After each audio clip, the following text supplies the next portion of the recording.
14 साल की उम्र में ही एक लड़की जिस्म फरोशी के दलदल में फंस जाती है और जाने अनजाने में एक ऐसे खौफनाक वारदात की चश्मदीद गवाह बन जाती है जिससे उसके रातों की नींद उड़ जाती है और उसके सपनों में आने लगती है एक ऐसी लड़की जो जख्मों से भरी थी और उसे कहती थी, मुझे इंसाफ दिलाओ। नमस्कार, मैं पंचम प्रकाश और आज आप चश्मदीद गवाह बनने जा रहे हैं आज तक की सबसे खौफनाक कहानी से, जहां एक आत्मा खुद अपना इंसाफ लेने अदालत तक पहुंचती है। बताऊंगा सब कुछ, लेकिन उससे पहले आप हमारे चैनल क्राइम कनेक्ट को सब्सक्राइब कर लीजिए अभी।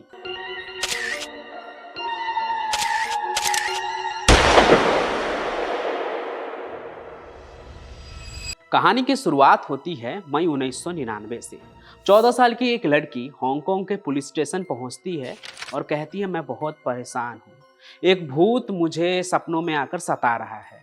भूत की बात सुनकर पुलिस वाले लड़की का मजाक बनाने लगते हैं, लेकिन लड़की अपने बात पर बनी रहती है। वो कहती है कि उसके सपने में भूत कई बार बिजली के तार से बंधी हुई होती है, उसके गले को घोटा जा रहा होता है, उसके पूरे शरीर पर चोट के निशान रहते हैं और वो मुझसे मदद मांगती है और मदद मांगते हुए ही मर जाती है। पुलिस उसकी बातों को बेतुकी कहानी समझकर टरका देते हैं और उसे घर जाने को कह देते हैं। लेकिन अगले दिन वो दोबारा से पुलिस स्टेशन पहुंच जाती है और फिर से अपनी वही भूत की कहानी शुरू कर देती है, जिसमें पुलिस वालों का कोई इंटरेस्ट नहीं होता है। लेकिन तभी वो लड़की कुछ ऐसा बताती है कि पुलिस वाले भी सोचने पर मजबूर हो जाते हैं कि आखिर ये बच्ची चाहती क्या है। वो कहती है कि वो जिस कत्ल का सपना देखती है उस लड़की को जान से मारने में वो भी शामिल है। उसकी ये बातें सुनकर पुलिस वाले भी हैरान हो जाते हैं और उससे कहते हैं कि अगर ये बातें सच है तो बताओ कि ये कहाँ हुआ था। जिस पर लड़की कहती है, कोलून जिले के अपार्टमेंट में एक फ्लैट में ये कत्ल हुआ था।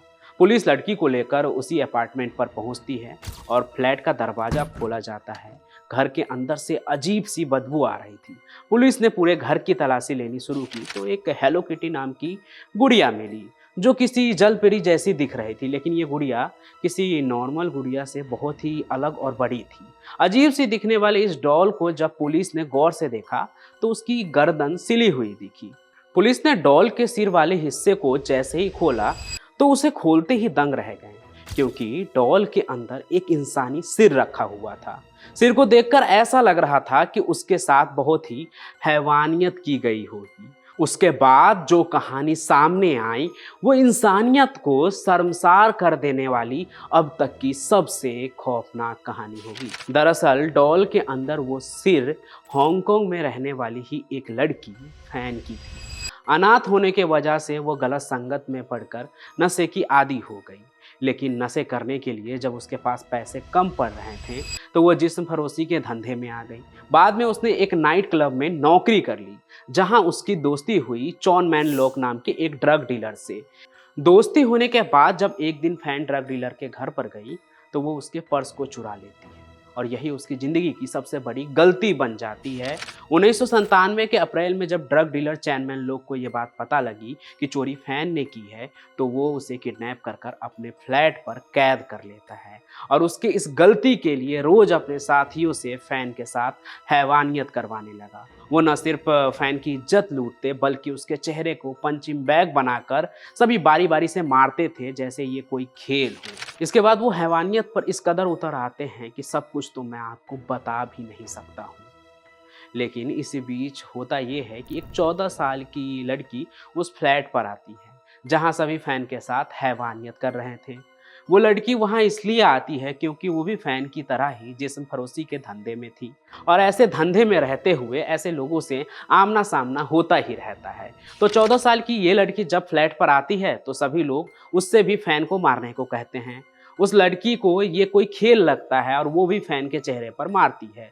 सब कुछ ऐसे ही चलता रहता है और एक दिन फैन की दर्द से तड़प तड़प कर मौत हो जाती है। लाश को घर के अंदर ही बाथटब में काट कर टुकड़ों में बांट दिया और फैन के सिर को हेलो किटी डॉल के अंदर छुपा दिया। करीब 1 महीने बाद जब उस 14 साल की लड़की को ये पता चला कि फैन मारी गई, तो डर के मारे उसके हाथ पांव कांपने लगे। वो बेचैन रहने लगी। उसको सपने में वो सब कुछ ही दिखाई देने लगा जो उसने फ्लैट में होते हुए देखा था। उसके सपनों में आकर फैन गिरगिराने लगी। वो बिजली के तारों से बंधी हुई थी और वो इंसाफ मांगने लगी आकर उस लड़की से। और तब जब उससे रहा नहीं गया तो वो पुलिस स्टेशन पहुंच गई और एक ऐसे मामले का खुलासा हुआ जो शायद किसी को पता ही नहीं चलता। आगे जांच होती है तो शरीर का पूरा हिस्सा तो मिलता नहीं है, इसलिए ये तय कर पाना मुश्किल हो जाता है कि मौत हुई कैसे। लेकिन उस 14 साल की लड़की को गवाह बनाकर ही केस आगे चलता है। जांच के बाद पुलिस ने ड्रग डीलर चॉन मैन लोक और उसके 2 शूटर को गिरफ्तार कर लिया। आगे अदालत में मुकदमा चलने लगा। लेकिन जब कभी भी इस केस के दौरान बचाव पक्ष तीनों आरोपियों को बेकसूर बताते, तभी कोर्ट की लाइटें तेजी से जलने बुझने लगती। यहाँ तक कि जजों के मुताबिक उन्हें अदालत में बैठी हुई महिला में फैन का चेहरा दिखने लगा था। हांगकांग के इतिहास में बहुत ही चौंका देने वाला मामला था। इसलिए सभी सबूतों और उस 14 साल की लड़की की गवाही के बाद अदालत ने तीनों आरोपियों को उम्र कैद की सजा सुनाई और फैन को न्याय मिला। लेकिन उसका खौफ लोगों के जहन में इस कदर बसा हुआ था कि 1 दशक तक लोगों को सताता रहा। और इस डर को खत्म करने के लिए 12 साल बाद उस बिल्डिंग को गिरा दिया गया जहां उसके साथ ये हैवानियत हुई थी। आज आपने जुर्म की एक ऐसी कहानी सुनी जहां अपना न्याय मांगने के लिए एक आत्मा खुद अदालत तक पहुंच गई। तो कहानी कैसी लगी ये कमेंट करके ज़रूर बताएं और हम फिर मिलेंगे नए सफ़र में रात 8 बजे। देखने के लिए आप सब्सक्राइब जरूर कर ले क्राइम कनेक्ट को। हम फिर मिलेंगे। धन्यवाद।